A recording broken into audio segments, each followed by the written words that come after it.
Yeah, like that. Let's see what's in the God's mind. Listen.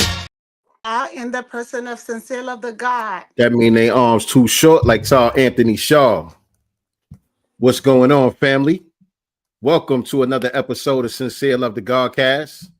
I am the God Sincere Love, back in the house once again with my lovely co-host, Nicey Girl. We are in the building. What's going on with y'all? I'm getting ready for the show as we're going to do on the show. Yeah. Get yourself there. Get your look together. I'm getting this look together. Hair still ain't done to this week, y'all. So y'all gonna get these two pigtails. Y'all gonna get these two pigtails till next week. We here though. We here. SincereluvdagodCast in the building. Welcome everybody. Welcome. Y'all come on up in here. And y'all know what to do as y'all coming in here, man. Hit that like button for us. Very important that you do that. Hit the like button. Share this out on your social media platforms. Let everybody know that we are live right now on SincereluvdagodCast.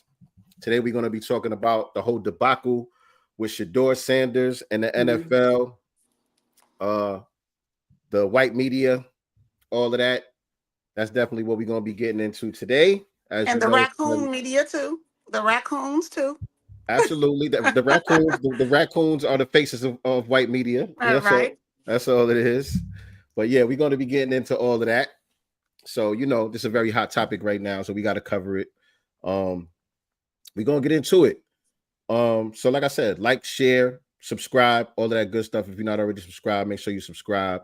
Hit the notification bell so you can be reminded whenever we go live with new episodes of SincereluvdagodCast. We on time today, man. We try to do this every Sunday. 6 p.m. Eastern Standard Time, 3 p.m. Pacific Time. Appreciate y'all rocking with us. Also, we still got the Black Business Showcase going on. Yes, we do. We got to get that schedule filled up. So if you are interested, if you got a business, side hustle, a book, anything going on like that, where you got an entrepreneur thing going on, you want to be featured on SincereluvdagodCast, hit us up. I'm at SincereluvdaGod on all social media platforms. My co-host at Nicey Girl with the number 1 on Instagram or on Twitter without the number 1. Let us know what you got going on. Or you can send us an email as well, godcastenterprises@gmail.com. Let us know exactly what you got going on so we can get you on the schedule for the Black Business Showcase. That's right. You can be selling salads out your trunk. We want to promote your business. You know what I'm saying? If you're selling weed and it's legal in your state, we want to promote your business. I'll look back. You got some juices going on. You know what I mean? I just bought these juices from a sister yesterday. Watermelon ginger joints. Shout out to her. It's called Dose of Tea. Dose of Tea _ pop-up bar. I think that's the Instagram. Dose of Tea, just the letter T _ pop-up bar. You know what I mean? All Black businesses matter. Wellness, cold pressed juices, and all that. So, yeah, before we get into the subject matter for today, we're going to take that quick commercial break, and we're going to be right back at y'all on the other side. So while we're doing that, again, y'all make sure that y'all liking and sharing and all of that good stuff, and we will be right back after these messages. It's the Ticket Plug. We've been running an online ticket business for over a decade, and now we've created an easy way for you to do the same thing through our private ticket resale community. Joining our community will give you a way to flip your bread and generate profit income consistently. We provide you with all the tools, training, and resources needed to start your life-changing online ticket business. Zero experience needed. To join our ticket resale community, go to thetickettrap.com. Again, go to thetickettrap.com. That's thetickettrap.com. The Master's Table by DJ RP Beats and Sincereluvdagod, now playing on the internet's #1 destination for true hip-hop. Introducing truthhiphop.com, a meticulously curated platform designed for connoisseurs seeking a superior quality of hip-hop. Immerse yourself in an unparalleled experience of 100% bar-heavy, authentically crafted, real hip-hop. Discover the essence of the genre, reminiscent of its golden era, now playing exclusively at truthhiphop.com. And those Africans have to be organized to fight for their liberation. GW Apparel, a clothing that speaks. Something for the kings, something for the queens. Visit uptsites.com and use promo code SLDG22 and receive 11% off your order. Peace. Most resilient, we poster children of prophecy fulfillment. We gotta be God's children. Yeah. Yes. All right. We are back. Just like that. We are back. Shout out to the family coming up in here. Shout out to Mama Love in the building. Hey, Mama. What's going on, Mama Love? Happy Sunday. Genius Level Radio. Shout out to Genius Level Radio. That was the one of the ads that y'all just saw right there. Y'all make sure y'all tune in to Genius Level Radio. What's up? Where they playing all of that good underground hip hop that we need. You know what I'm saying? Take a break away from the mainstream for a minute, get into some real hip hop. Look Up Above. Shout out to Look Up Above. I think this might be my first time seeing Look Up Above in the chat. If you're new to the channel, welcome. Appreciate you being here. The NFL showed us how they felt with the Kaepernick situation. Absolutely. Agreed. Absolutely. You are 100% correct with that. And so, yeah, shout out to everybody coming on up in here. We see y'all family. And shout out to Mama Love early with the super chat already. Thank you, Mama. Appreciate that. If you want to support the channel, you can definitely do so via the super chat. We got the super chat going on for the first hour of the broadcast. I think we try to get 10 super chats and we hit our goal. And once we hit the goal, all participants will be invited to come on the broadcast to share their thoughts about today's episode. So you definitely want to hit up the super chat, or you can support us via Cash App. That's $Godcast ENT, $Godcast ENT on Cash App. Appreciate the support. And I have breaking news, and I know. Well, I guess we can wait.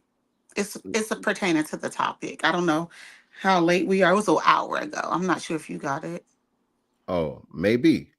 I mean, yeah. Just hold on to it for a second. Hold on to it for a second. I mean, we're going to get into it. We ain't going to wait too long to get into the topic.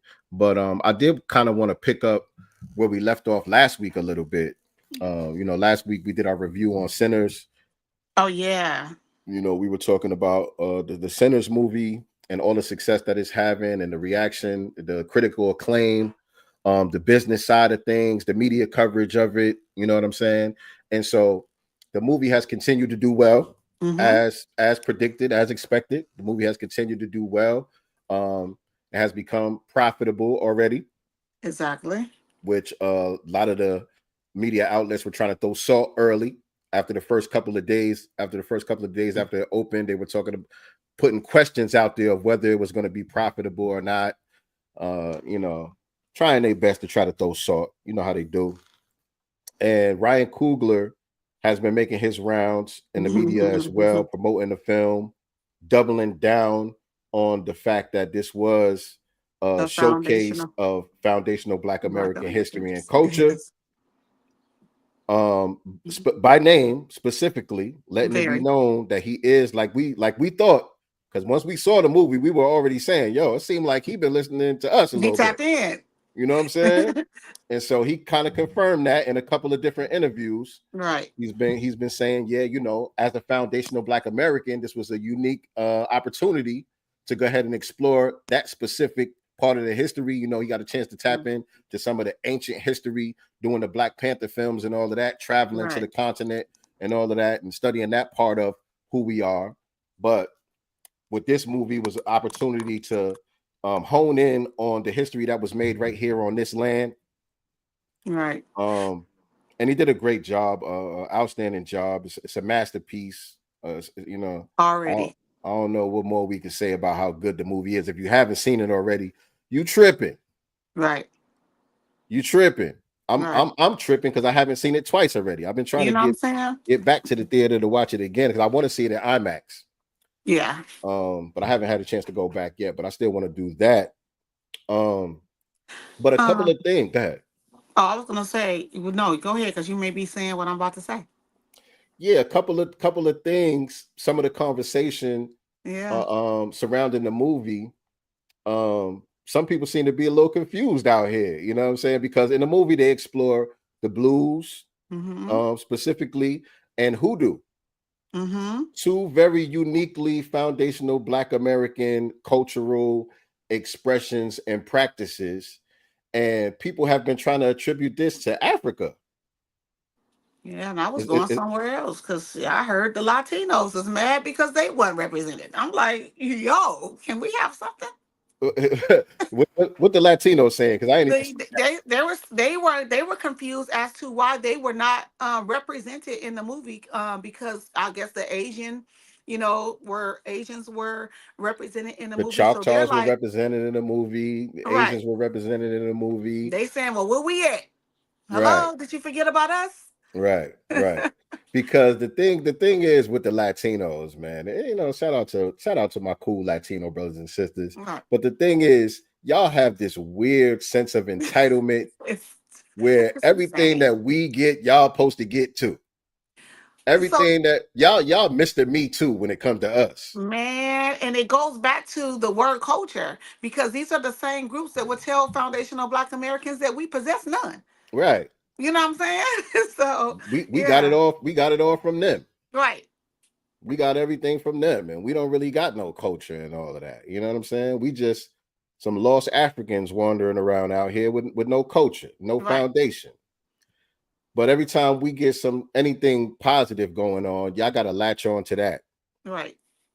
Because we are the culture. I mean, we are the culture. And really, what do y'all have going on outside of being attached to us?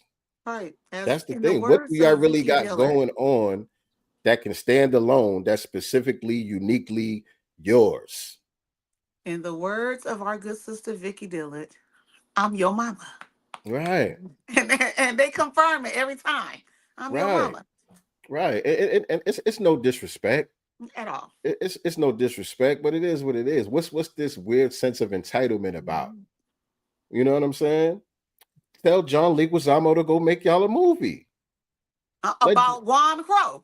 Yeah. Let John Leguizamo see if John Leguizamo can tap into y'all ancestral spirit and make a masterpiece. Right. You know, that resonates with everybody, because that's the thing about this movie. It has a special place in our heart as foundational Black Americans, but it's universal, just like everything that we do. Right. It resonates with audiences worldwide, globally.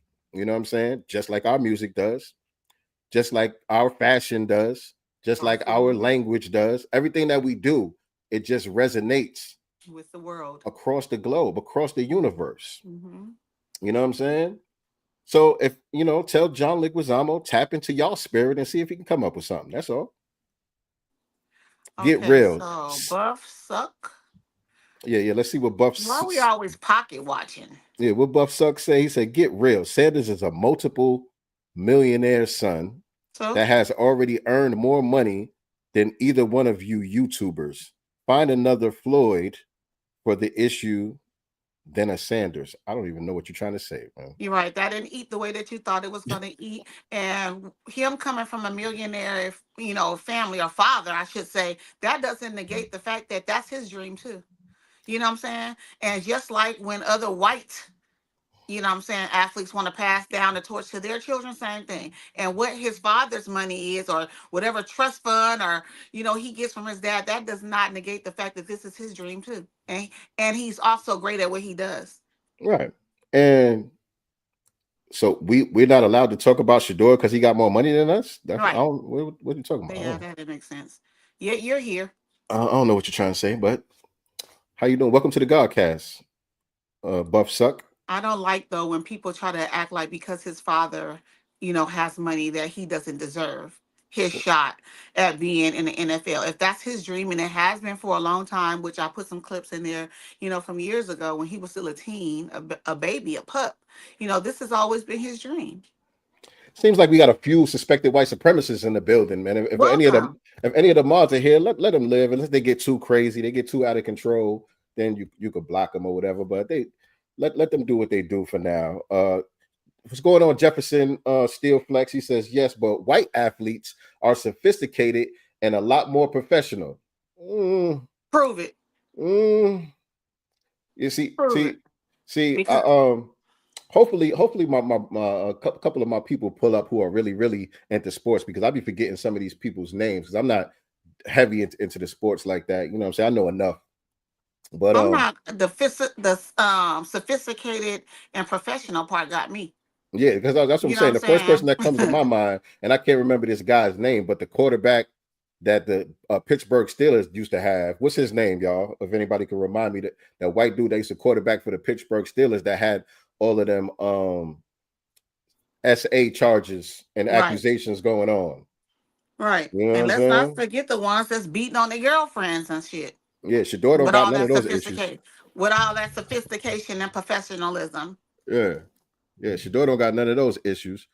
What's the dude right now playing in the NBA for who's he play for? I forgot who he even plays for. I think he plays for Chicago now. He been getting traded around, but he was just accused last year, the year before, right, with the underage girl. Ben Roethlisberger, that's the quarterback name I was thinking about. Thank you. You know what I'm saying? Peyton Manning back in '96, he was accused of SA. You know what I'm saying? Like we can go back and we can talk about the presence. What about was it Brett Favre that was just part of that whole conspiracy to defraud the welfare system in Mississippi? Yep. Down there in Mississippi, the poorest state in the nation, so that he could fund his daughter's volleyball team or whatever it was. Right. Yeah. Y'all know what it is. We can go on and on all day with that, but we're gonna get into the Shedeur thing in a minute. Right now, we still talking about sinners a little bit. And so, like I was saying, I saw something where somebody was talking about, there was an African girl. She was talking about how she felt so represented by this film, and how the blues comes from Africa. Let me play that one. Hold on a second. Let me play this one here.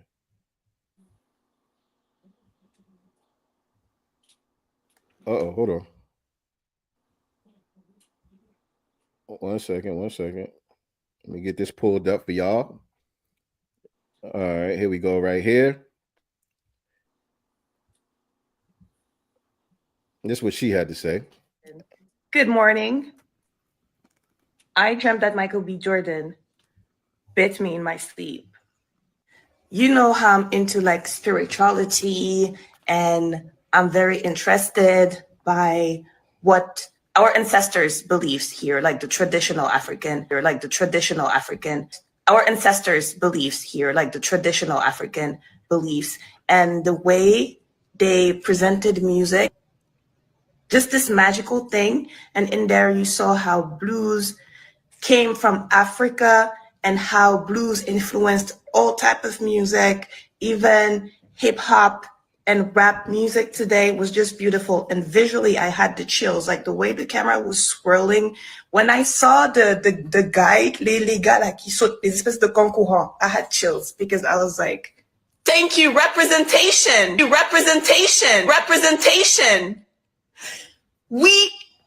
Africa needs representation in cinema and big films like this. All right. And so,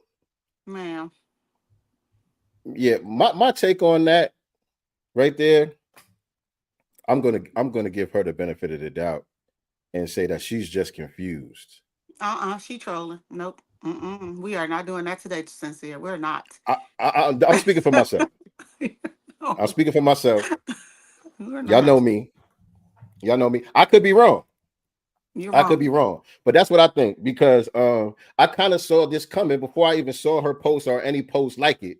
I kind of saw this coming from the film because of the way that Ryan Coogler told the story. You know what I'm saying? Because he was respectful enough to include some of our culture that was retained from Africa, because that is true. And I know a lot of people do disagree with that. A lot of people just disagree with the part that we got anything to do with Africa whatsoever. You know, I'm not here to argue with y'all today about that. You know, some people just think we ain't never got nothing to do with Africa whatsoever. We ain't never been over there. Our people always been here since the beginning of the planet. And I understand that there's a lot of people out there that come from that. But from my studies and the things that I've read, I understand that no matter how you look at it, whether you want to look at it through transatlantic slave trade or you want to look at it through the people that came before Columbus, they came from somewhere. From what I read, I read Dr. Ivan Van Sertima. You know what I'm saying? The African presence in America. So whether it was in antiquity or whether you're talking about 400 years ago, either way, all roads going to lead back to Africa at some point. And while foundational Black American culture is a very unique culture created by us here on this land, some of what we've done is based on what we've retained from those times. You know what I'm saying? That's just how things work. But that doesn't negate the uniqueness of the things that we created. So blues didn't come from Africa. Blues came from our uniqueness here. Same thing with hoodoo. Hoodoo is not an African spiritual system. Although some of the culture and practices that we retained from the continent was inserted into the new things that we created here. You know what I'm saying? So that's the reason why I say that about, she just didn't come across vitriolic or anything. I just think, she don't know enough. And based on what she saw, I can see how she could gather that. When you talk about that scene, which I said was my favorite scene in the movie, where he shows inside the juke joint all of the different things that came from blues, but he also showed some of where the blues came from, which included like the African griot or shaman or whatever it is. That was included in the film. So I can see how that visual can, bring about that understanding for somebody like her. But I could be wrong. So Dewan, who is our music dictionary / Bible, Dewan B, shout out to Dewan B. Shout out to Dewan B. He says, question, how can the blues come from Africa if none of the instruments nor music scale or language spoken came from Africa? Facts. When the 380K African slaves imported went to the Carolinas, while the blues is a Mississippi Delta sound, help me figure this out, please.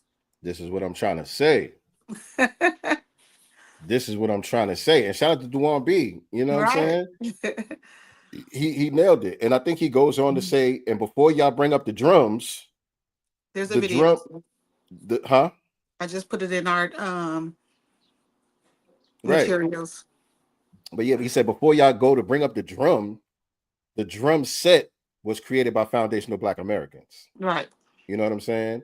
And every music all over the world has some type of drum, but it's only when it comes to us that everything got to be attributed to Africa or somewhere else. You know what I'm saying? But everybody else is allowed to have their uniqueness, even though they got drums too. You know what I'm saying? So yeah, there was that. And then there was also even the actress who played Annie in the movie. I saw where she did an interview talking about the character that she played, who was the hoodoo priestess or practitioner, if you will.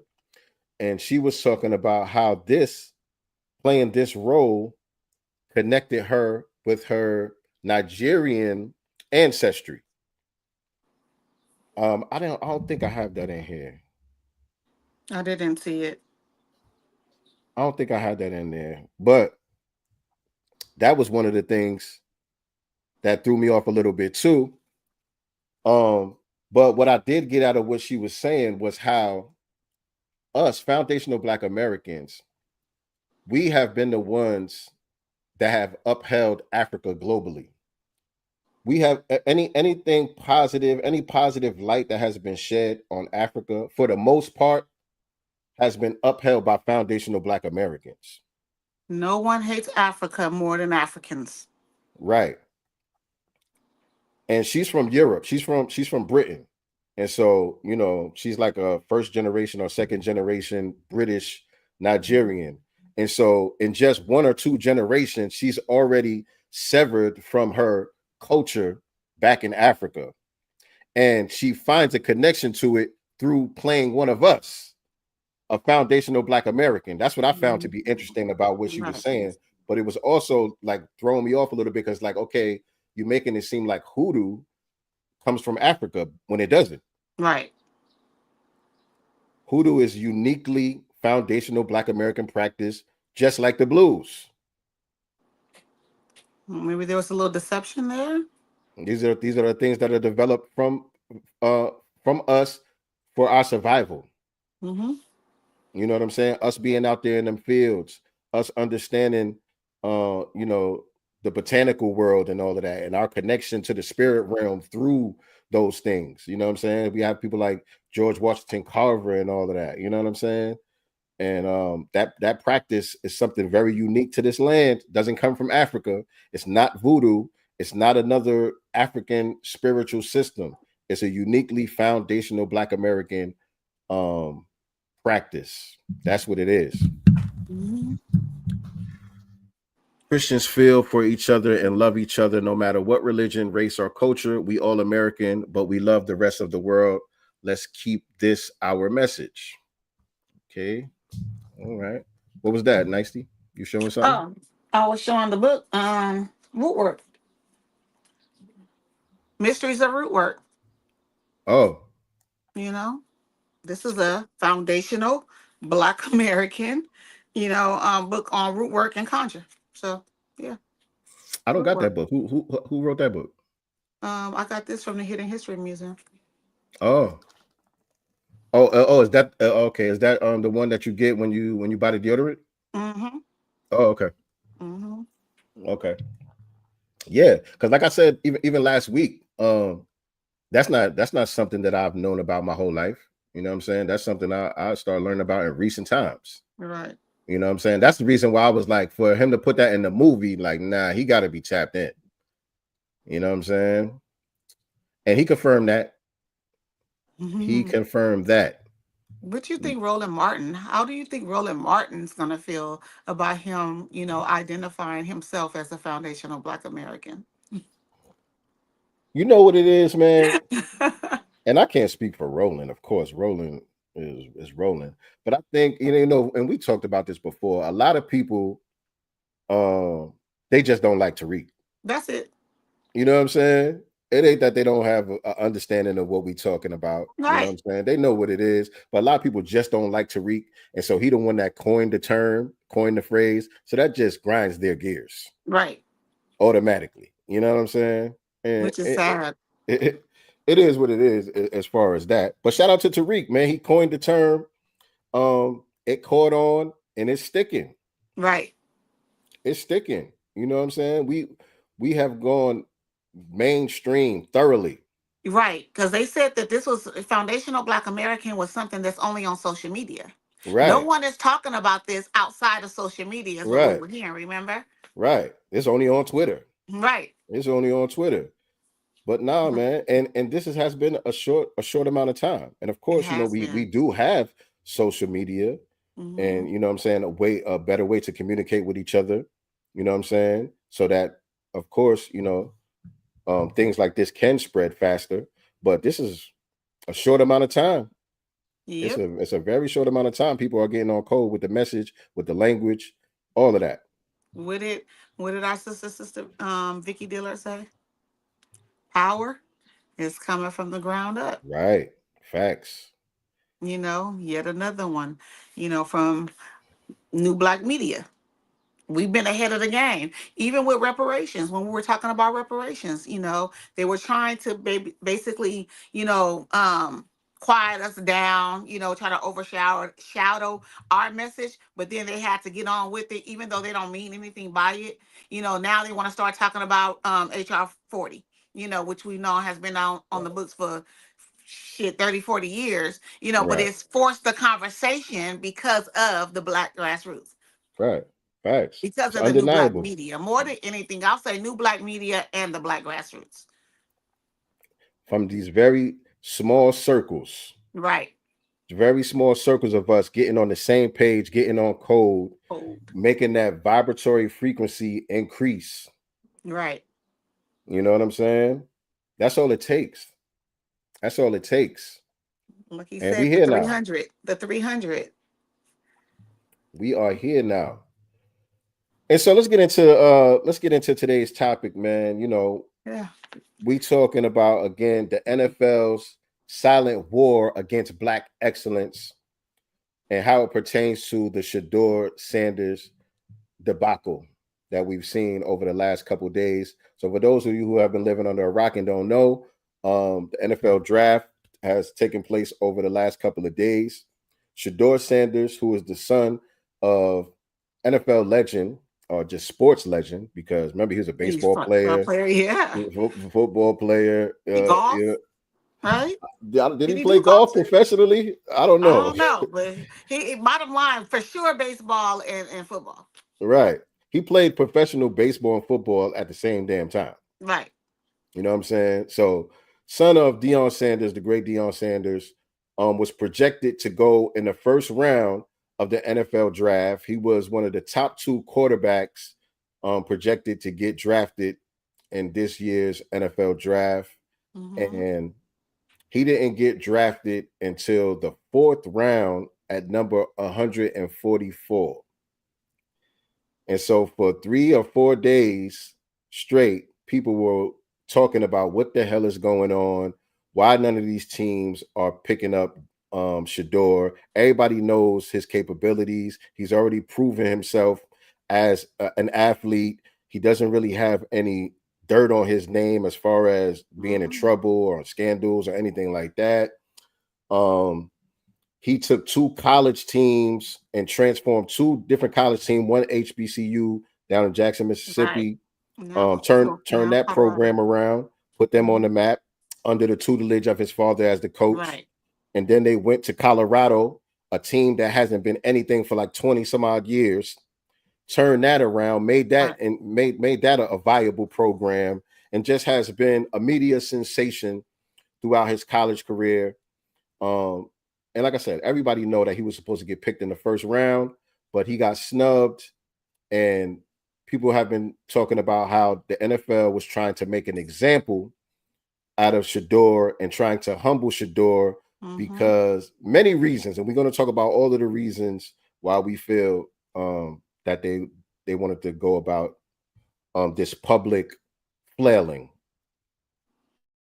So also, is that the word I was looking for? Maybe not flailing, but whatever I was trying to say.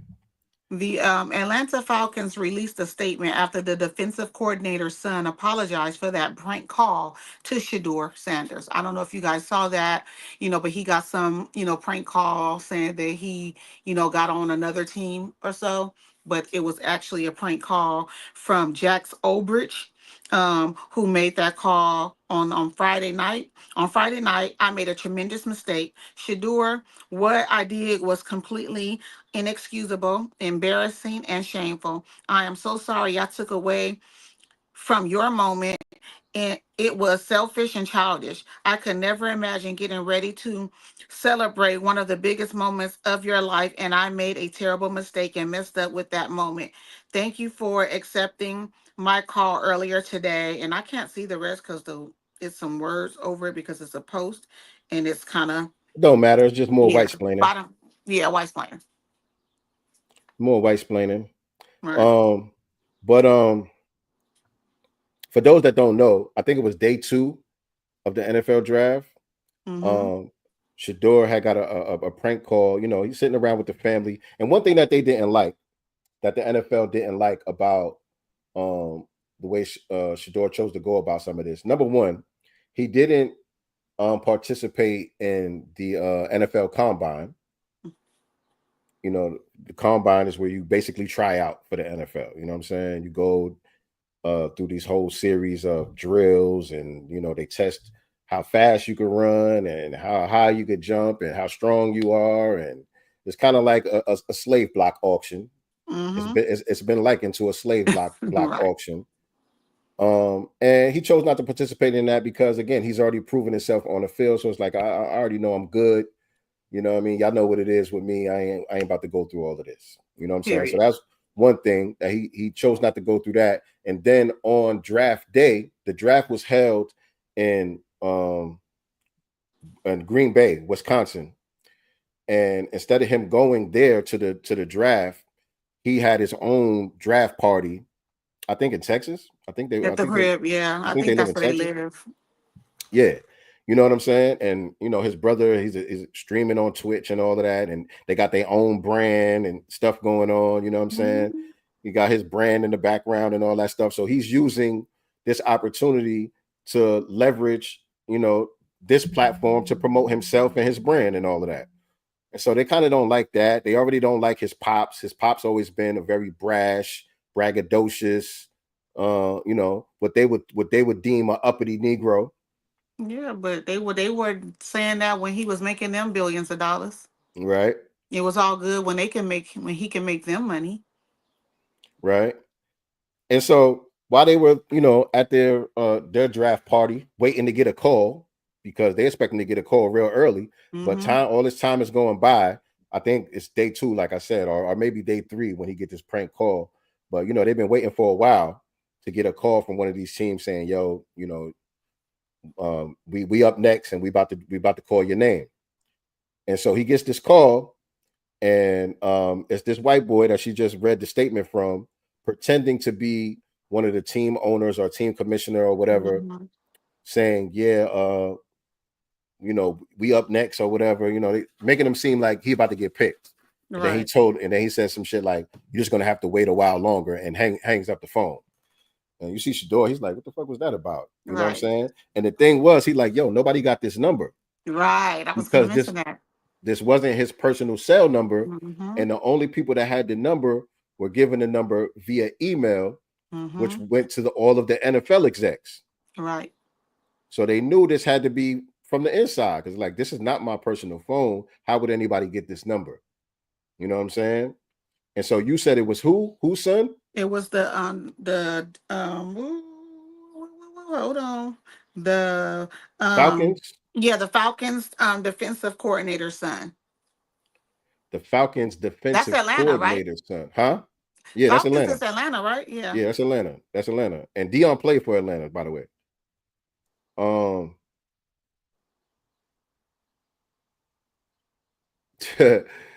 He said, "What y'all have to understand is Shedeur isn't good as y'all think." Look, the NFL, they have scouts that they pay money to go look at these college players and recruit these college players to see who is who and what's what. And I forgot the guy's name, but it's one particular scout that they pay top dollar, who is a authority on how good these quarterbacks are and aren't. He said that Shedeur got everything, all of the goods. He's going to be one of the top quarterbacks in the NFL. He's not just okay. He's a very good quarterback. Everything that's important that they expect from quarterbacks entering into the NFL, as far as accuracy and as far as decision making, he's proven himself to be on the top level when it comes to that. So there's no question about his skill level. Right. People try to make excuses and talk about he don't got a strong arm, he can't throw the deep ball and this, that, and the third. Nobody was saying none of that. It was all about the things that matter, which is accuracy and decision making, which he has proven to be great at. You know what I'm saying? And so there's no question about his skills. We're not even going to go there, Jeff. We're not even going to go there. That last dude is just talking at this point. You just have certain people that don't like the kid. Yeah, you're right, the mob. Shout out to the mob. It is what it is. Right. And what do you mean by he showed up looking like he was going to the BET Awards? What does that mean? Somebody said that? I didn't see that one. That Jefferson Steelflex? Yeah, so like I said, that's a suspected white supremacist right there speaking. It's okay. It's okay. Let's be clear, the BET Awards is owned by other suspected white supremacists, not us. Right. And but that just shows he's an example of what it is that they really don't like about Shedeur. It's not about the jury. Confidence. Right. The confidence, the swagger, the independence. Right. Because he's like, again, this is Deion Sanders' son. And he don't need the money. It's not about the money. He just wants to play football because he likes to play football. You know what I'm saying? You don't really got too much leverage over this kid. You can't really control him the way that you can control others. He's used to the trinkets, the chains, and all that stuff that you're talking about. He used to that. They wanted him to come out looking like what's that Hunter dude, Travis Hunter, wide mouth, all his teeth showing. That's what y'all wanted, and a Becky on his arm. And look, most of the college players was looking just like Shedeur with the jury and all of that. Most of them, because now you got to remember, college players get paid these days. They got NIL deals and all of that stuff going on in college now. So everybody's not coming in broke. So, on draft day and all of that stuff, and on media day and all of that stuff, everybody's showing up with the big jewels on and the big diamonds on and all that. It ain't just Shedeur. You know what I'm saying? Except for Travis Hunter, his girlfriend or fiance bought him a Rolex with his money, to present to him right before the draft started. Oh, yeah? Yeah. Yeah. You know what I'm saying? But all of that are just distractions. Mm-hmm. That's not what it's really about. It's about this is a Negro that we don't know if we're going to be able to control him or not. And he seems to be a little bit too confident, like my sister said. One of the team executives said in the meeting, because they were trying to talk about his interviews didn't go well. And one of the execs said Shedeur made him feel small in the interview. So how did this young man make you feel small? Because he believes in himself. When Black people are confident and they believe in their abilities, it's looked at as being cocky and uppity, and it has all these negative connotations attached to it. When white people have those same qualities, they're looked at as being competitive, fiery. You know what I'm saying? It's a good thing. Exactly. It's only a negative thing when it's a Black man. Doesn't that remind you of Richard Williams, when I don't know if it was Venus or Serena, when they were much younger, and the guy was asking her questions about her confidence, went out there and she kept telling him, but he kept, pressuring her to, I guess, say something different. He's like, hold on, she said what it is. Right. You know what I'm saying? So you're right. They want us to almost be downtrodden, begging, and not be confident. You know what I'm saying? No, that's not what we are. Even if we came from the projects, even if we did come from the bottom, even if we did have to struggle on our way up, we still exude confidence because that's something that's embedded in us. Right. That's a good point right there. And again, another high level athlete with a Black father guiding her through her career. Just like Shedeur. Exactly. Just like Tiger Woods. You know what I'm saying? Take it over to music. Talk about Michael Jackson, or Matthew Knowles. They always try to get that father up out the mix. LeVar Ball. You know what I'm saying? He was too cocky and too loud and all that. And look at his children. All of them. Exactly. And so what we've seen over these last couple of days from the NFL and from the media, justifying Shedeur falling so far behind in the draft when everybody know he was supposed to get picked in the first round. What we've seen from them really exemplifies what Kendrick Lamar showed us at the Super Bowl. The Samuel Jackson character, everything that Samuel Jackson character was representing during that Super Bowl halftime show, they showed us exactly what it is. That's their mentality. When he came out and he was standing on the hood of the car and he brought all his boys with him and he was rapping his ass off and he wasn't up there doing no melodies and no sing-alongs and all of that. What did Samuel Jackson say? Too loud, too ghetto.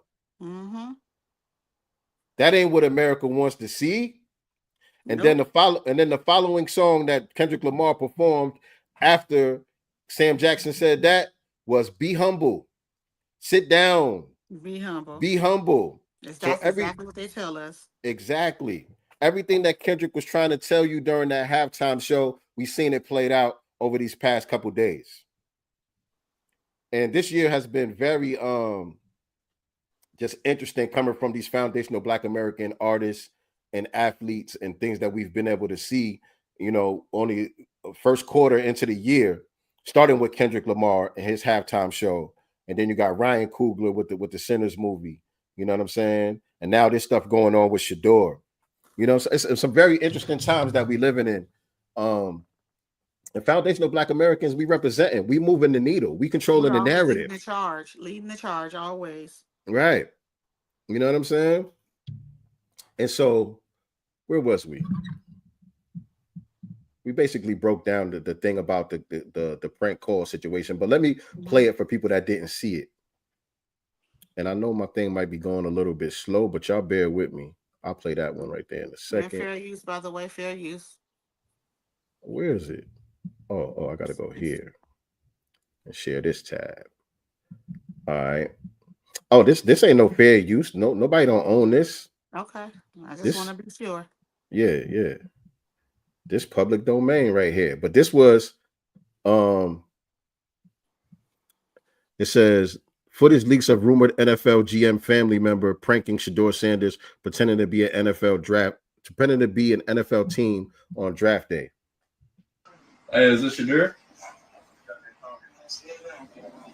This is Mickey Loomis here, the GM of the New Orleans Saints.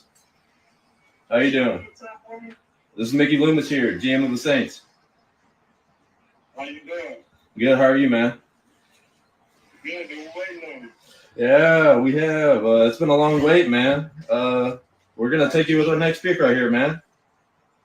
It's gonna be legendary. But you're gonna have to wait a little bit longer, man. Sorry about that. Oh my God! He's funny. Oh. That's the professional class, that we should look up to. Little punk asses. Right. Little punk ass, unaccomplished, ungrateful. That's everything that they're trying to say about Shedeur. That's it's a big old projection. Mm-hmm. That's what that was right there. It's a big old projection. Talk about somebody being entitled. Mm-hmm. Exactly. Shout out to Lorenzo Carson. He said the white supremacists love a cruel joke and do. And that's what I think this whole thing was. I don't think this just started this weekend with the NFL draft. Mm-mm. You know what I'm saying? I think this really started. This goes back to his career at Colorado. Ever since they knew that this kid was guaranteed to be a next superstar in the NFL, one of the next superstars in the NFL. I believe, the collusion started back then, because like my man said, they love a cruel joke, especially when it's long and drawn out. And so they allowed and they utilized the media to hype him up and big his name up, and have all these glowing articles and reviews written about Shedeur and how promising his future is, only to try to turn around and do this public embarrassment stunt.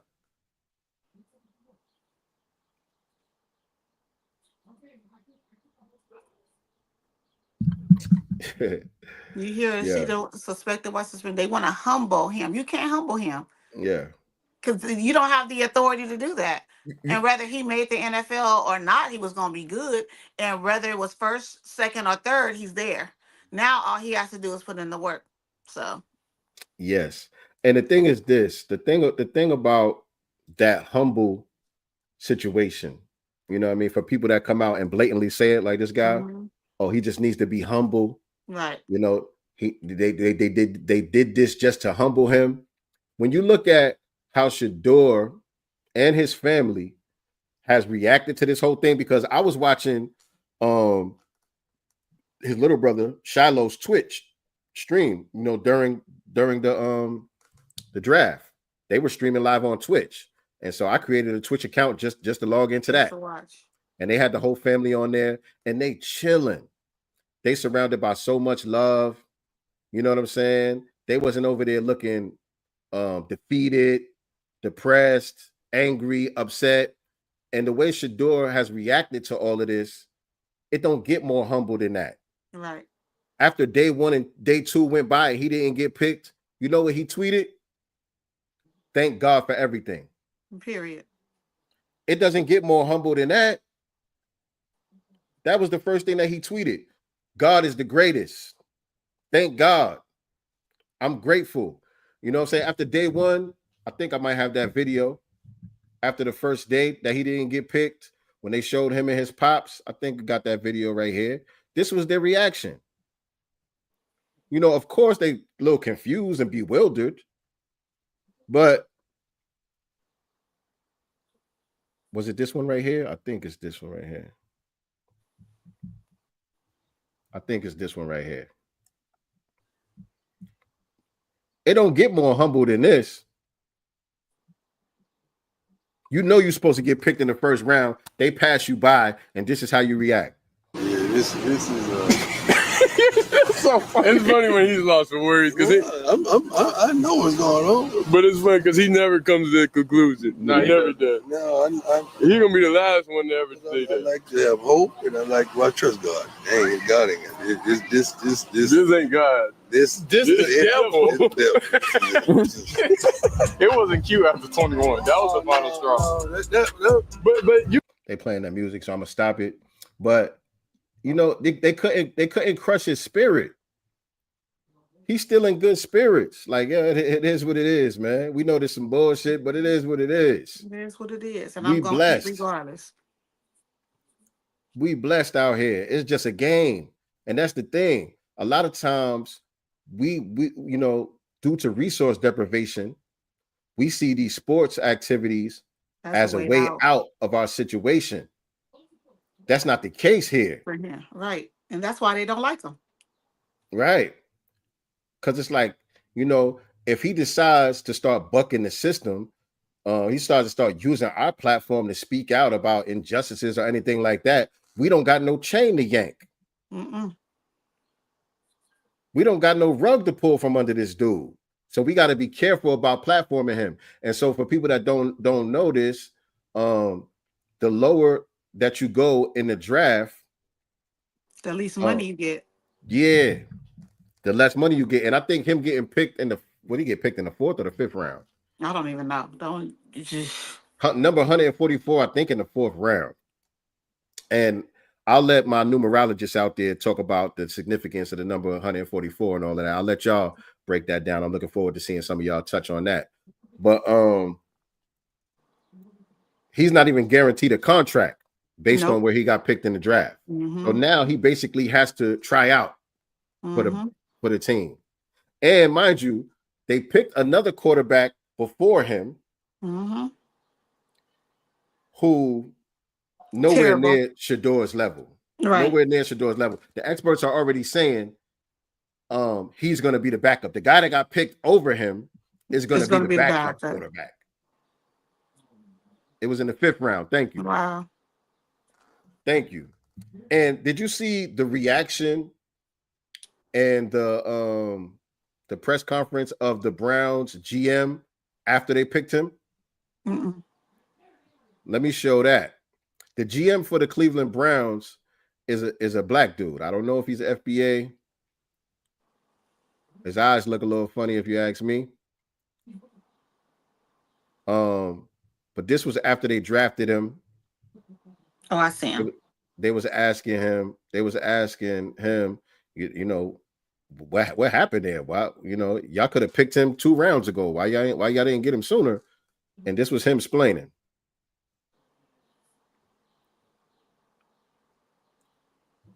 He said they crushed that rookie contract money. He don't need it. He don't need it. You got to understand. This is somebody who's been rich their whole life, number one. Number two, they got the Nike deal. They got the Gatorade deal. And that's another thing, too. As I spoke about the connection with Kendrick Lamar and the Super Bowl and this story right here. Kendrick Lamar is the first musician to appear in a Gatorade commercial. And Shedeur is a Gatorade sponsor as well. So I already know they're going to flip this whole situation into a dope-ass commercial. Might not get to see it until the Super Bowl, but I already know the way that they do their campaigns, they're going to use this to promote Shedeur during the Gatorade campaigns. So this just really, you know how they say every knock is a boost? You just gave him a testimony. You know what I'm saying? You just gave him a whole underdog story, which makes his legacy even bigger. And brand as well. makes your brand even bigger. You know what I'm saying? When you have to overcome stuff like this, when you have to win in spite of, you know what I'm saying? But this was the GM. His name is, what's his name? It don't say his name here. But this is the GM for the Browns.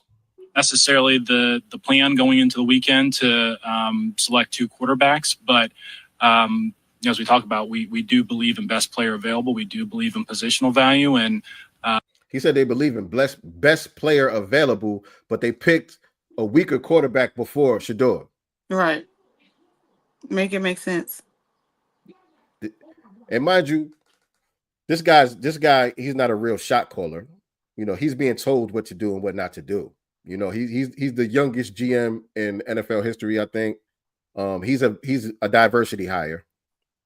They got this guy up here. Right. They got this guy up here so they could use him as a shield for their bullshit. Mm-hmm. All right. Understand that part of the game. We didn't necessarily expect him to be available in the 5th round. And so we love adding competition to every position room and adding him to compete with, the guys that are already in there. We felt like, that was the appropriate thing to do. They didn't expect him to be available in the 5th round. They're like, damn, he's still there. We might as well get him. You know what I'm saying?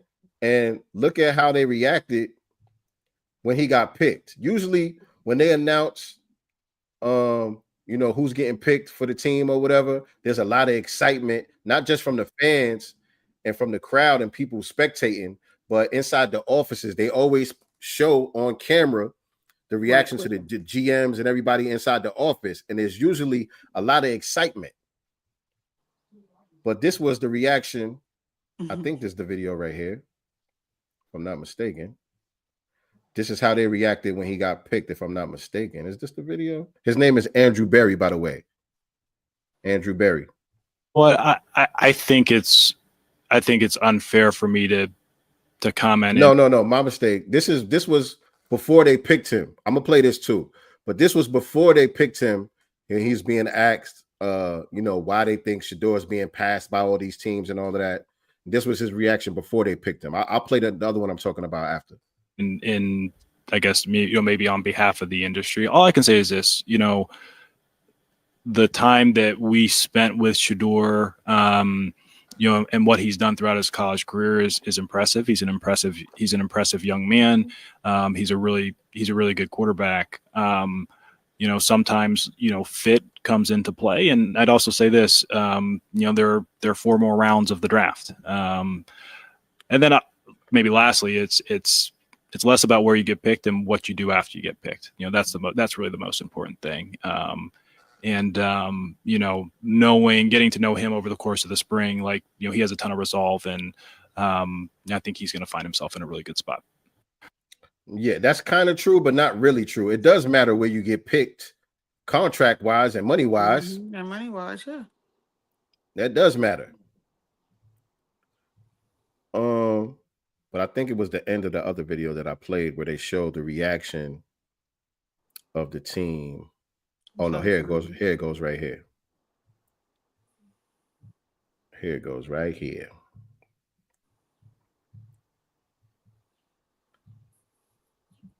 You can see it, right?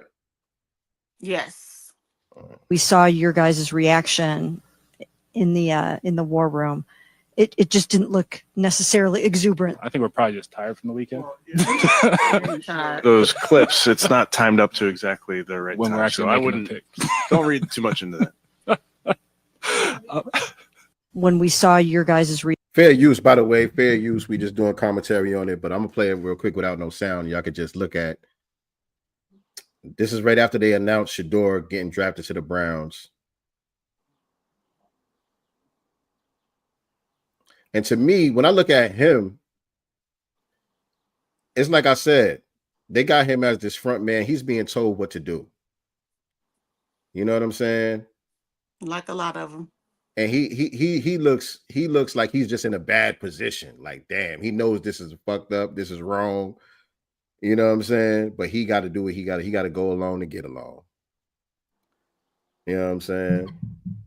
Jefferson, everything that you like is ghetto antics. That's why you're here. Right. I just saw my brother Black Voltron in the building. Shout out to Black Voltron. Peace, God. Let's remember, Tom Brady was in the 6th round selection, 199th overall in the 2000 NFL draft. And I seen something when I posted something about him not getting picked. I think it was after the first day. And somebody in the comments, they posted a pick of all of the top quarterbacks who didn't get picked in the first round. And I'm not a big sports guy. I really don't watch football like that at all. You know what I'm saying? My viewers will tell you I call it foosball. I don't even watch football like that. So I had to ask my peoples in the barbershop. I showed them the meme or whatever, and I'm like, were any of these guys that good in college? Was there big hype around their name when they're in college? And they said no, including Tom Brady. Tom Brady wasn't a big time college superstar like Shedeur is. Right. So I wouldn't make that comparison. Yeah, there's been some other quarterbacks who didn't get drafted in the first round that went on to be great and do great things. But the thing about it is they weren't projected to go into the first round. There wasn't a lot of hype around their name when they were in college like there is around Shedeur. So to me, that's not a justification. Right. And Tom Brady was a baby daddy, had a baby mama when he was in the NFL before he married Giselle, the supermodel. He had a baby mama before her, by the way. So just in case Jefferson has anything to say. Okay, I see. With that I ain't even ghetto, know that. He had a baby mama, Jefferson. I ain't even know that. Yes. Shout out to Nicety with the T. That's what the T stands for in Nicety Girl. Right. He had a baby mama. Right. And the thing, again, going back to what I was saying about Shedeur, really, he is humble. They talking about he need to be humble and all of that, and he too cocky and all of that. Man, even after all of this shit, him getting picked in the 5th round by the Cleveland Browns when he know he was supposed to be one of the top picks in the first round, even after all of this, when he got picked by the Browns, look at him and his family. Look at their reaction. Cleveland Browns select. Fair use again. Fair use, by the way. Shedeur Sanders. Still happy. The Cleveland Browns select Shedeur Sanders. They still happy. They still celebratory. Only thing I didn't like, they was doing that hillbilly dance thing, with the feet that the hillbillies do. That's the only thing. No, they was doing the church thing. They was doing the praise dance. The praise dance. Yeah, they was praise dancing. I thought they was doing that little hillbilly, I don't know what they call it with them people with them guitars, No, they was praise dancing. They had on the church organ music and all that. They started praise dancing. I just seen it. Okay. They was praise dancing. And Well, they did it twice. Hallelujah. Right. Praise God. And this is what I'm saying. It don't get more humble than that. Right. It don't get more humble than that because shit, most of us, I know if it was me, and I'm a pretty calm and collected dude. I don't really react emotionally and stuff like that. Walking. You would have got up there throwing up the But I would have been talking shit. Man. After day 2, day 3 now, I would have been on that stream talking hella shit. I probably would have never got picked. You know what I'm saying? But I got to give props to Deion, the way that he raised his sons. Absolutely. These are some very fine young men. It's not easy, even though you got money, you got resources and all of that. It's not easy. Makes it harder. Right. To rear these boys to become young men with their head on, you know what I'm saying? To be level-headed, to be intelligent, to be well-spoken, to be confident, to be, everything that Shedeur exemplifies and represents. Right. Mm-hmm.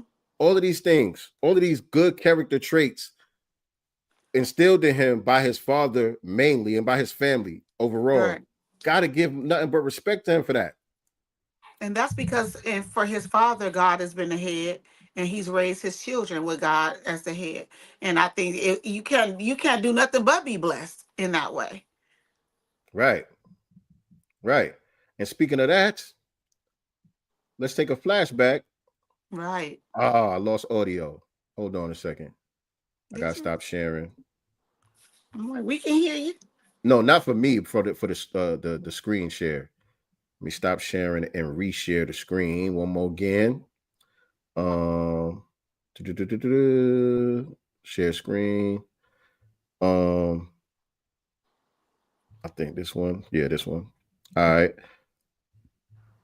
Just the values that he instilled in this kid, man.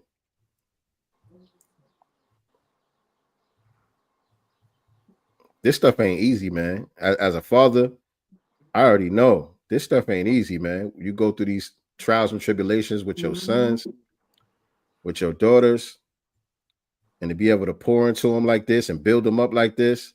Check this out. This is a flashback from when Shedeur, I don't know, he looked like probably like 13, 14 right here.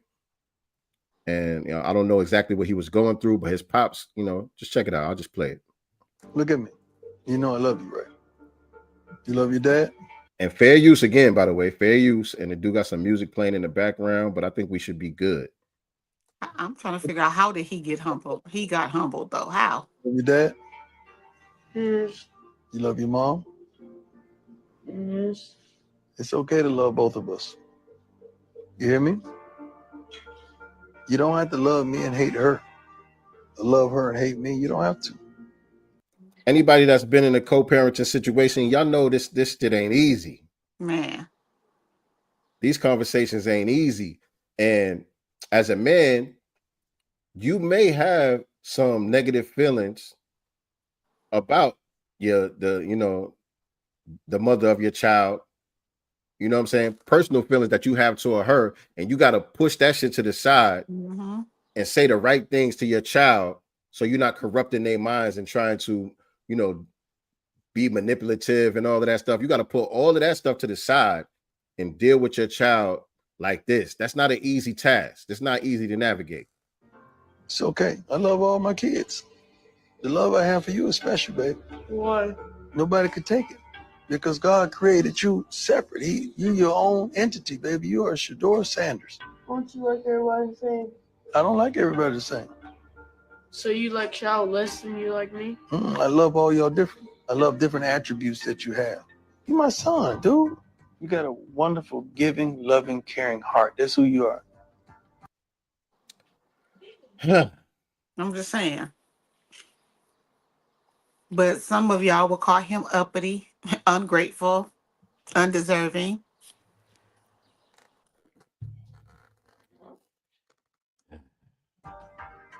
I miss you, boy. Come here. You're a good kid. You got a great heart. Don't you? 1, 2, 3, 4. That's what it is. Come on, Jeffrey. Come on, Jeffrey. Man. It must take a lot of energy to hate on that. It has to. It has to take too much energy. And that's a part, of what they hate too. Although he and Shedeur's mother divorced, the parents divorced, they still had a co-parenting relationship, and they still raised bright, beautiful, well-rounded children that graduated high school, in college, or went to college. His daughter also plays basketball. You know what I'm saying? So they still created this. Right. That's what they didn't want to see. Right. That's the fact that they don't fit the stereotype is what you don't like. Because when a nigga is really degenerate and ratchet out here, they promote that. Oh yeah. They promote that all day. They incentivize degenerate behavior. They'll paper that person up, platform that person, no problem. You know what I'm saying? But when it comes to somebody like this, who's an upstanding individual, who's independent the way that he's independent, and confident the way that he's confident, and all of that, that's a problem. Right. We see that. Thank you, Jefferson. Thank you. Oh, it's Jefferson. I called him Jeffrey. Whatever. But we see that across platforms. You know what I'm saying? We want to look at the music industry. Mm-hmm. Who do they paper up and promote the most? The degenerates. Right. You know what I'm saying? They're not going to give Rhapsody the same kind of budget that they're going to give to Sexy Red. Right. You know what I'm saying? There's plenty of female artists out here who, you know, don't got their clothes off, who got substance in their rhymes and all of that, and they talented and they make good music and all of that. But that's not who the labels are gravitating towards and putting big money behind. It's Sexy Red and Cardi B. Watching in real time as my awesome son pour into my grandchildren. Thank you and proud to be. Shout out to my mama. Y'all know my mama going. Y'all know my mama going to salute me. Shout out to my love. Listen, it does take a lot of work, you know, and I definitely give my hat off, you know, to any man who can navigate, you know, being a good parent, because let's be clear, a lot of women make it difficult. A lot of Black men are not in their kids' life because they don't want to be. It's because the mothers make it difficult to be. Let's just be for real about it. Sometimes it's either stay away or try to be involved in their life or go to jail. If I try to do the right thing, she's going to do something and send me to jail. You know what I'm saying? There's a lot of stuff that comes along with, you know, fathers who are not with the mothers. She will make it difficult because he's not with her. Right. Man, and you know what I'm saying? And you got to jump through a lot of hoops just to be a father to your children. Right. You know what I'm saying? And again, much props and respect to Deion, man. Did you see at the NFL draft when they did the Black National Anthem? Mm-mm. Oh God. Oh God. Do I want to see? Is the question. Do I want to see? Yeah. I gotta play a little bit of it. You know what I'm saying? It's fair use. I can't play too much of it, of course. But at the NFL draft, they had this band, orchestra, whatever it is, this choir. Had this choir come out and do the Black National Anthem. And it's a mostly white choir that they got up here singing. Oh, wow. I see it. There's a few Negroes sprinkled in there, but this is the whitest lift every voice and sing I ever heard. Hold on, let me play a little bit of this. Lift every voice by Ben Hold on, just skip. Listen.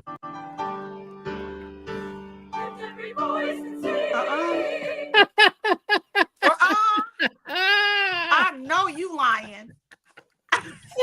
I know you lying. Well, why would they do that? They gotta be any Black church in LA or Compton. They gotta be inclusive. Yeah, they gotta be inclusive, you know. Hold on. Come on, man. This is horrible. So, like, come on. They could have got Jill Scott. They didn't even need a whole orchestra or whatever. Come on. Yo, Jamel Moore hit it on their head. Jamel Moore said the 4 horsemen. That's what it reminded me of on the 5 heartbeats when they brought the 4 horsemen in. Say, hey, no, we got somebody really sing this song for y'all. It'd be real good. That is not real. That is not real. That was really played in real time, or is that somebody playing with social media? They really did that.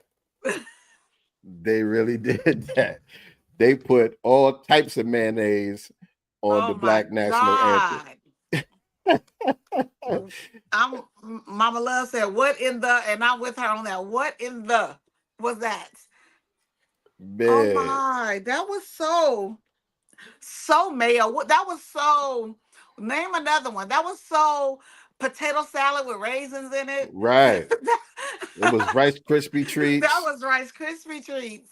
Yeah. Yeah. That was some white shit there. They gentrified the Black National Anthem, y'all. They gentrified the Black National Anthem. That was salt, no pepper.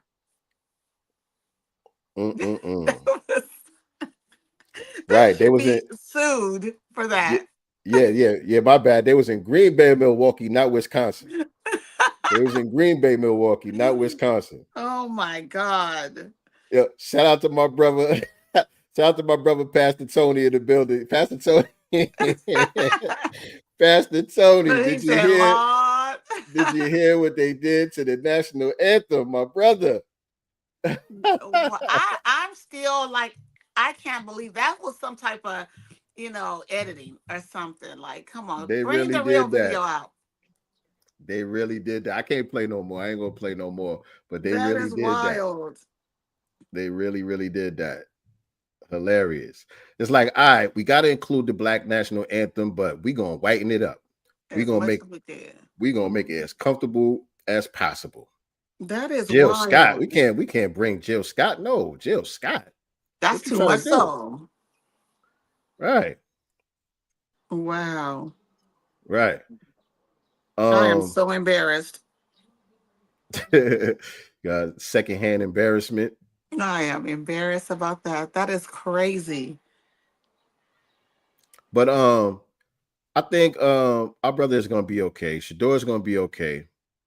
You know what I'm saying? And that's the reason why they were able to remain poised and react the way that they reacted to this whole situation. You know what I'm saying? Because he is a great quarterback, and any opportunity that he's given, he's gonna make the most of it regardless. Right. And he also understands all eyes are on him at this point too, just because of the name Sanders. You know what I mean? So he has to, as all of our parents have told us, you got to do 10 times greater, than everyone else, 100 times greater than, anyone else. And because of the name Sanders, he has to do 1,000 times greater than anyone else. Like Deion said, he built for this.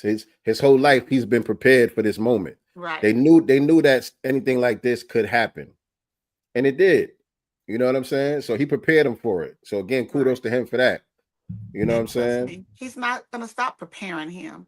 He has one of the greatest of all time in his corner.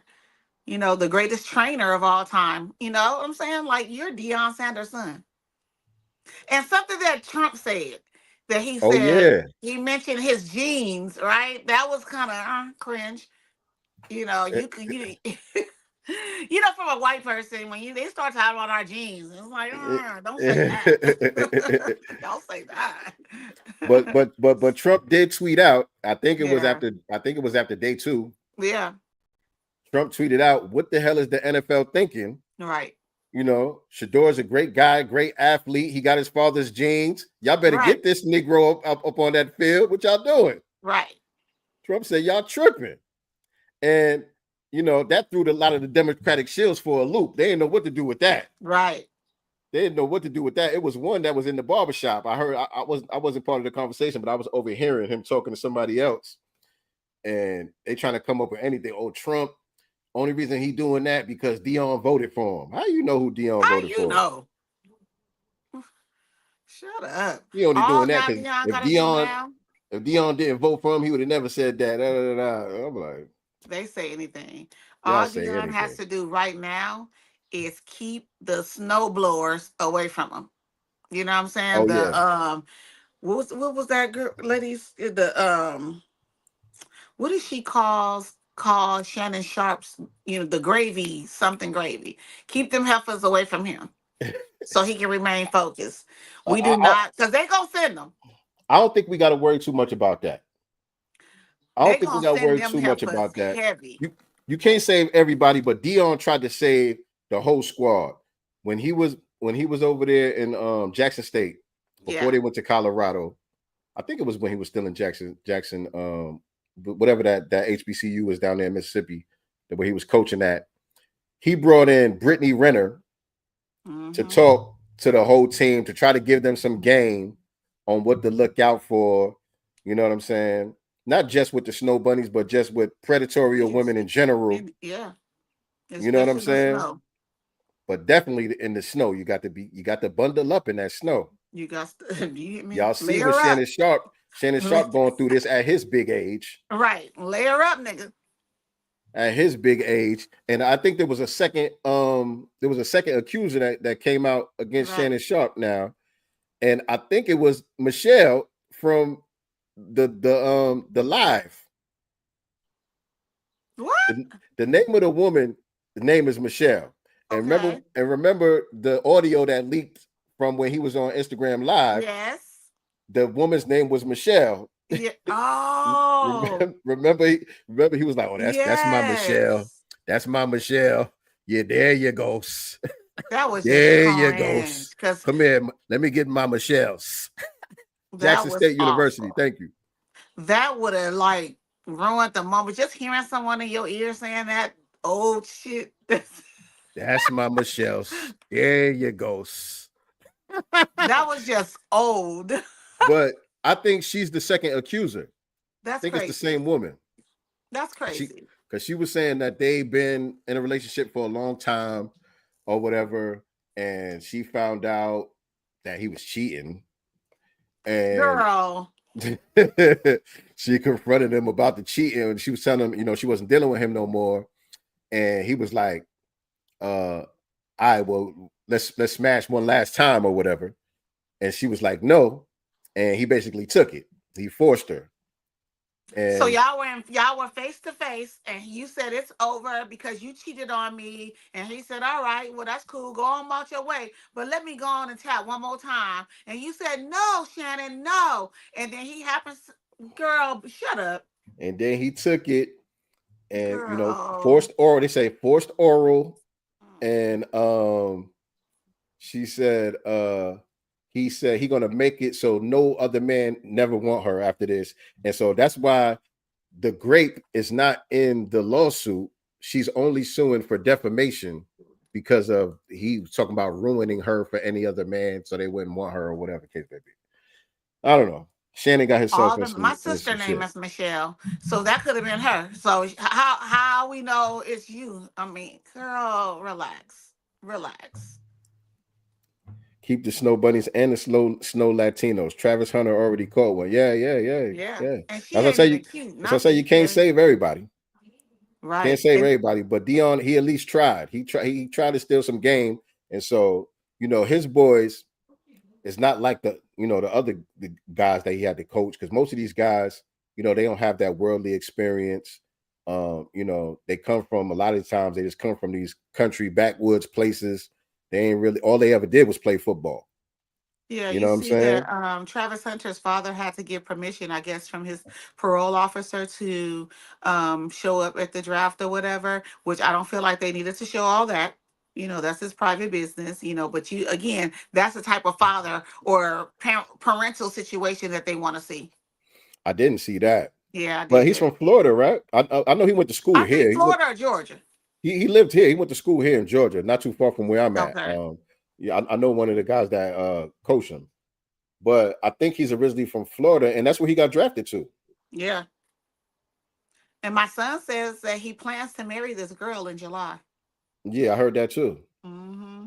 I heard that too. He locking that thing down. Y'all leave Travis alone, man. He in love. He in love. I'm gonna need his mama and them to, say something. I was gonna say is they say that Cleveland Browns is where they send quarterbacks to die. But like I said, any situation that Shedeur ends up in, he's gonna make the most out of it, because Colorado wasn't shit when he got there. That part. You know what I'm saying? And what that is they're hoping that he fails. Let's be very clear about that. Right. They're trying to set him up to fail. And y'all don't think that his father knows that? Right. They know what it is. Our brother's gonna be okay at the end of the day, man. He gonna be all right. We gonna be all right. I want to hear some of y'all thoughts on this whole situation. So I'm gonna go ahead and drop the link in the chat for anybody that wants to hop on to share their thoughts, comments, questions, whatever y'all got about this whole Shedeur debacle. Dropping the link in the chat right now. If you're tuning in from Facebook, the link is in the chat. If you're watching us on YouTube, the link is in the chat, and you are welcome to join us. We want to hear from you all, see what y'all think about this whole debacle. But did you hear, speaking of charges and all of that stuff, Diddy refused a The plea deal. offer. Yeah. So they offered him something. Hold on, let me see. Where is Which that they at? didn't give any details about what the plea was. I don't think, because I don't remember them saying that. Sean Diddy Combs' lawyer defends swinger lifestyle after rapper rejected plea. And that's basically what it is. That's all. That's basic. That's basically, I mean, based on what they're saying he did, not based on no type of speculation or nothing, based on what the charges are accusing him of, it's just he a swinger. It's no crimes. Degenerate sexual behavior. That's all. He was throwing parties and freaking off. Just like you have. He ain't no damn trafficker and all this other Just stuff like they Hugh talking about. Hefner. Just like Hugh Hefner was in his robe and at the Playboy Mansion. Same thing. So basically, to summarize it in the article, and this is in the Reuters if you want to go read it, his lawyer calls this behavior that's at issue part of a lifestyle. Okay, he's a swinger. He likes to freak off, but he's not a criminal. Prosecutors say Combs rejected the plea deal, and Combs faces racketeering and sex trafficking charges. Go ahead. And clearly, and this is, no shade at all, but Cassie, you clearly like to swing too. You participated for 10 years in that relationship. I'm not saying I heard it was that okay she's for scheduled. him to put hands on her. You know what I'm saying? That's a whole different story. I'm not talking about that. That's a whole different story. We're talking about the sexual stuff. Yeah, he's not charged with that. Participant in that, right? But she was a willing participant in that too. So she's a swinger, turned family woman, I guess. Yeah. So that's basically it on that. Let me see who we got here. It's my brother. Shout out to my brother, Pastor Tony, in the building. What's up, Pastor Tony? Welcome to the GodCast. God bless everybody. Grace and peace. Grace and peace, my brother. Grace and peace. Grace and peace. I want to say first of all, this my brother right here, y'all. This man, he been in the chair next to me for the past decade. You know what I'm saying? Wow. This where I get all my sports information from, because I only look at the politics surrounding sports. You know what I'm saying? But when I really want to know what's going on with these athletes and all of that stuff, I got to go to Pastor Tony. You know what I'm saying? If I need some biblical insight or whatever the case may be, I got to go to my brother, Pastor Tony. And they call me Farrakhan at the barbershop. So, you know what that is. What's up, Farrakhan? Yeah, God bless you. Man, I'm so excited to be in your podcast. It's been a long time coming. It's so nice to finally meet you. I hear about you all the time, and you got to. You got to pull up. But what I call to say is that this Deion Sanders thing, this Shedeur Sanders thing is just really goes beyond comprehension, because there's no way in the world that you've been predicted over the last 4 or 5 months to be basically the number 1 or the number 2 quarterback to be drafted. Not only that, the NFL has paid scouts to scout you. That's the thing and when that's their money. It's white supremacy is real. It's their money. They paid them to scout him. They got film and tape of this kid. They know what he is. Matter of fact, the other night, watching the aftermath of all of this and listening to everybody's interview, you can even hear the other scouts say they gave them, he's an A1. He's not an A2. He's an A1. And when you're A1, that means you come in to compete for a starting job. Matter of fact, I was reading today and watching some other tape. They were saying even the guy they drafted over him, he doesn't even have a chance to start. But they're calling Shedeur the lottery ticket. Wow. They're saying he's the lottery ticket. Now, first of all, look at the pressure they put that kid up under. Then, they're really trying to break this kid down. But one thing I've learned is that having a father in your life, having somebody who's been through that, having somebody to talk to, and also having other professionals who know who you are to also talk in his life, to call him during the times when he was down, to say, hey, young brother, we have never seen before. You're the first one they have. This is collusion at its very best. Oh, It yeah. is collusion. And then I'm going to say this, Stephen A. Smith, I don't like him whatsoever. I got to say that. Nobody does over here. God's working on me. God's working on Pastor about Stephen A. Smith. But what I can say is that for the very first time, I heard him say that those guys got together and colluded against him. And then the other black sports network, the sports analysts, they trying to hide a little bit. They ain't really trying to come out and say what it is because they know that, yes, ma'am, they are very softballing because they know their jobs are on the line. But when are we going to finally take off the mask? Right. I preached a message the other day called taking off the mask. We ain't going to finally take off the mask. Right. Aren't you tired? Aren't you tired? It's time to move past this stuff. It's sweaty under that mask. Ain't it sweaty? And it's stank. It's sweaty, it's clammy. You can't And it's breathe. stank. Yes, ma'am. It's time to move. It's really time to move forward. I'm gonna go because my wife has cooked and I'm gonna go eat some good stuff. And Sincere, you really missing out on the sweet potato pie. You really missing out on this pie, boy. yeah, first lady. That's right. So God bless you guys. Keep on. I believe in you. I'm praying for the show. I pray that you get 1 million followers. I speak that over your life. I speak that this becomes your form of income. I speak that over your life. Why not? God is able. God is able. God bless. Amen. Thank you. All right, peace, my brother. Yes, sir. All right. That's Pastor Tony right you there. Heard it. Collusion. Nah, big facts, man. Big facts. And hold on. Wait a minute. Who is it? This nigga finally got me. This nigga finally got me. Okay, good shit. Good shit, Jefferson. You know I had Steel Flex. You know it. Bitch ass you know nigga. I got you. You know I got you. Why we can't accept that Shedeur ain't what y'all think he is, man? Oh God. He needed to be humble. He ain't what you think he is, man. Jefferson. Hey, my name is Cash, and I work with him too. I work with him and Tony. Oh God. Yeah, I got you too. I got both of y'all. This nigga Cash been trolling this whole time, and he been the saying whole week. He been saying this for months. He been saying, "Yo, I'm gonna come in your podcast and troll," and he finally got me with this bullshit.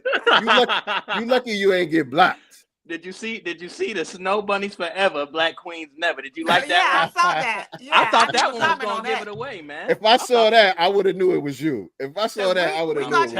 We thought you was a white dude because we get those from time to time. Yep. But that was listen, that was a good one. That was a good one, Cash. I thought you was really a white supremacist up in here.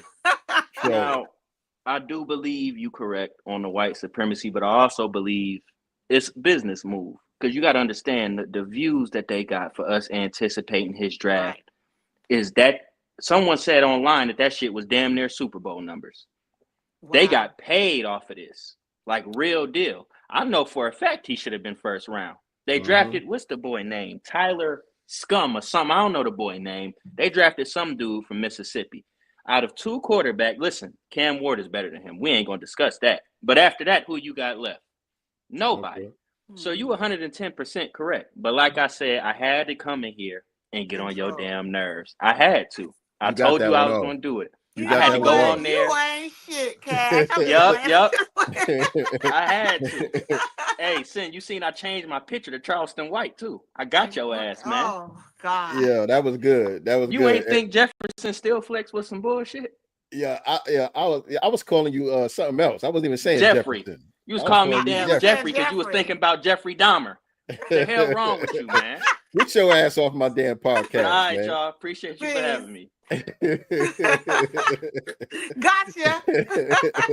That was good. That was good. I ain't gonna lie. Black Voltron say he almost blocked him. Right. That was good. Shout out to the family, man. What's up, DJ Black 909 B1 from Los Angeles? Same here.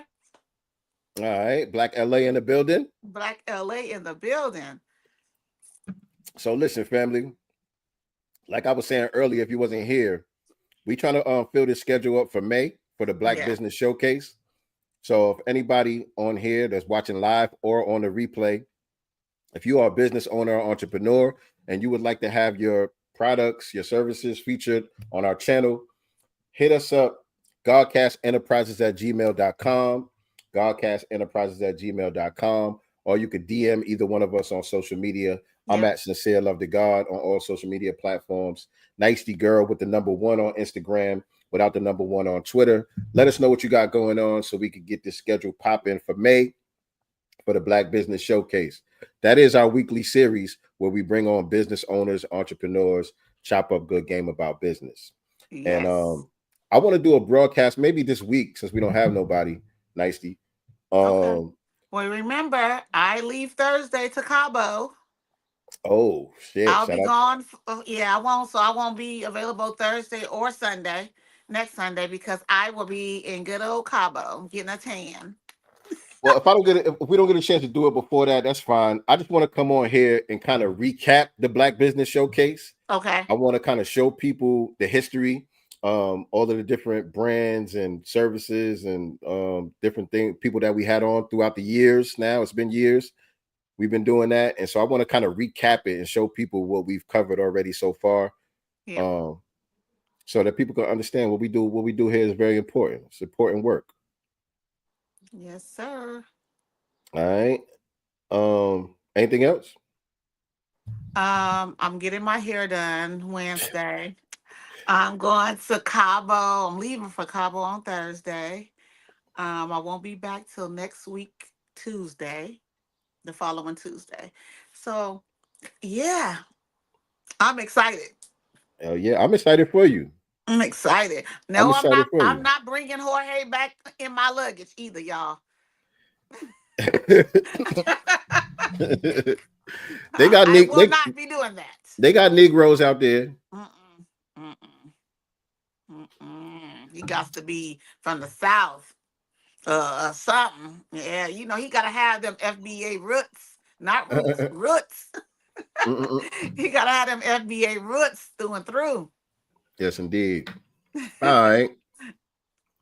But yeah, I think that covers everything. That about does it for today's episode of I was about to say the Black Business Showcase. That about does it for today's episode of Sincere Love the Godcast. Appreciate everybody tuning in with us. Like I said, I'll probably be live again sometime this week. So make sure you subscribed and click the notification bell so you can be reminded whenever we do go live. But if nothing else, we'll see you next Sunday. I'll see you next Sunday. Right. I have Wi-Fi where I'm at, obviously. Yeah, let me know. Let me know. What time is it over there? I'm taking my tripods and stuff. And what time zone is they in over there? I think 2 hours ahead of me. So I think they're central, if I'm not mistaken. Okay. All right. Well, let me know. If you could do it, you could do it. That'd be cool. DJ Black 909. So the NYC is just a play on words. I didn't want to put NICE. So the NYC is still nice. It's just with the Y. So no, I'm not from New York. Black Voltron said, while you out there, go to the Don Malachi Tequila Factory and taste some almond tequila. Okay, I just took a screenshot of that so I don't lose it. It's that comment. Yes. What I really think is that the Saints, hold on, let me read some of y'all comments. I invited y'all to come on, goddamn, but what I really think is the Saints and the Raiders will regret is not taking Shedeur as a person who can take over their team in a year or two. I think the kid can be a good pro. Agreed. That's what I'm hearing from most people. Yep. I'm gonna say I agree because of who his daddy is. Right. There you go. But all right, family. Always remember and don't ever forget, we are not the master teachers. We are only the master students and signal boosters for the voices of the new Black media. And we out of here. No, not yet. Happy birthday to Shahrazad Ali. Happy birthday. Really? Yes, today. Oh, today. Yeah, today. Okay, definitely. Big happy birthday. Big happy birthday. Queen Mother Shahrazad Ali. Didn't even know that. Yes. Absolutely. The master teacher. And we are only the master students and signal boosters for the voices of the new Black media. Peace and Black love.